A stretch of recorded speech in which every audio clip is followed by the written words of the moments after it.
Hi friends. आज हम बात कर रहे हैं कि रात में बच्चे उठ उठ के क्यों रोते हैं, उसके कारण क्या है, उसके उपाय क्या है।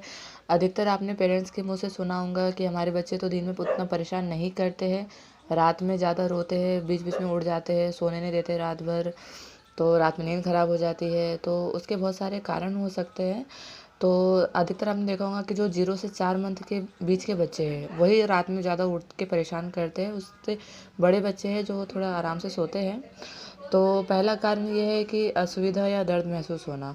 बच्चे कई बार दर्द की वजह से भी रोते हैं रात में। जैसे कि आप ब्रेस्ट फीडिंग करवा रहे हो या बॉटल से फीडिंग करवा रहे हो, तो उस टाइम पे क्या है, गैस और एयर जो रहती है वो बच्चे के पेट में चले जाती है।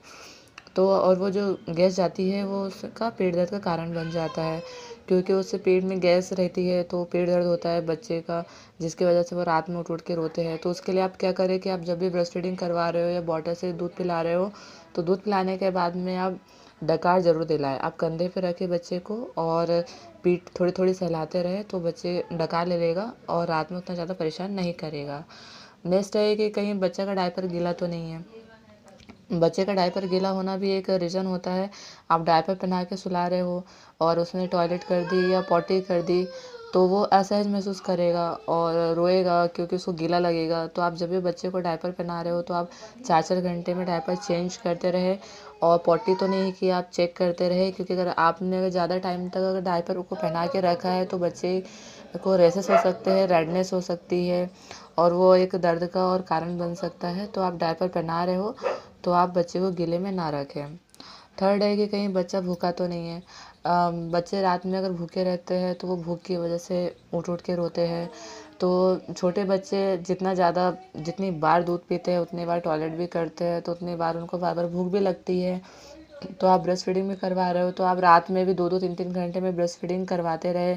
जो 0 से 4 मंथ के जो बीच के बच्चे होते हैं उनको बार बार भूख लगती है, तो आप बार बार ब्रेस्ट फीडिंग करवाते रहे या बॉटल से दूध पिलाते रहे, तो उनका पेट भरा रहेगा तो वो अच्छे से सोएंगे। नेक्स्ट है कि कहीं बच्चे को सर्दी या गर्मी तो नहीं लग रही है। बच्चे को सर्दी या गर्मी लग रही है, मान लो विंटर का टाइम है और बच्चे को ठंड लग रही है, आपने मतलब प्रॉपर कपड़े नहीं पहनाए हैं, तो ठंड की वजह से रात भर अच्छे से सो नहीं पाएगा और उठ उठ के रोएगा क्योंकि उसको ठंड लग रही है। और समर का टाइम है, गर्मी का सीज़न है, तो गर्मी में बच्चे को गर्मी लग रही है, हवा नहीं आ रही है, तो उसकी वजह से बच्चा अनकंफर्टेबल फील करेगा और वो रोएगा। मतलब उसको सोने के लिए कंफर्टेबल पोजीशन चाहिए, कंफर्टेबल थोड़ा सा एनवायरनमेंट चाहिए, तो बच्चा अच्छे से सोएगा, वरना वो रात में उठ उठ के रोएगा। नेक्स्ट है कि कहीं बच्चा डर के तो नहीं उठ गया। कई बार ऐसा होता है कि बच्चा सो रहा होता है रात में और हल्की से कहीं से आवाज़ आई तो वो चमक जाता है और उठ के रोने लगता है। या कई बार नींद में भी बच्चे सपने देख रहे होते हैं और एकदम चीख के रोने लगते हैं, तो ये भी कारण होता है उनका रोने का। तो जब भी बच्चे ऐसे रोए तो आप अपने पास से उनको उठाए और थोड़ा सा सहलाए उनको, या आप थोड़ा सा ब्रेस्ट फीडिंग करवा लें तो बच्चे चुप हो जाएंगे। नेक्स्ट है कि दांत निकलते समय होने वाली परेशानियाँ।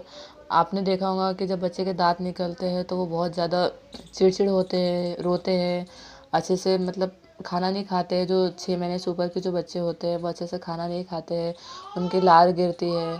तो दांत तो 4 महीने के बाद ही निकलना स्टार्ट हो जाते हैं।